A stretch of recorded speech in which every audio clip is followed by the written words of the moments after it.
নমস্কার বন্ধুরা, আজকে আমি রান্না করছি চিংড়ি পোস্ত। তার জন্য আমি একটা ফ্রাই প্যানে তেল গরম করে নিলাম আর তার মধ্যে আমি চিংড়ি মাছগুলোকে ছেড়ে দিলাম। চিংড়ি মাছগুলোকে একটু নাড়াচাড়া করে ভেজে নিব। ভাজা হয়ে আসলে চিংড়ি মাছগুলোকে ফ্রাই প্যান থেকে তুলে নেব।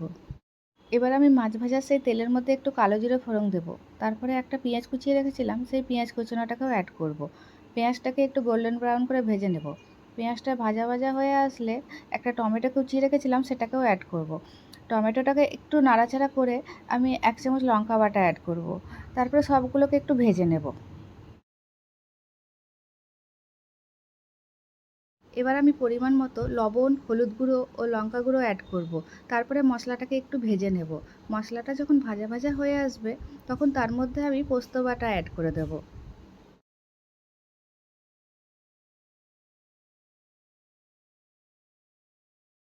পোস্তটাকে আমি একটু নেড়েচেড়ে ভালোভাবে ভেজে নেব। পোস্ত থেকে যখন তেল ছেড়ে আসবে, তখন তার মধ্যে আমি জল অ্যাড করে দেব। তারপরে ঝোলটাকে একটু ঢাকা দিয়ে ফুটতে দেব। ঝোলটা ভালোভাবে ফুটে আসলে তার মধ্যে আমি মাছগুলোকে অ্যাড করব। তারপরে মাছগুলোকে দিয়ে একটু কিছুক্ষণের জন্য আমি আবার ফুটতে দেব। মাছগুলো যখন একটু ভালোভাবে ফুটে আসবে, তখন আমাদের রান্না তৈরি।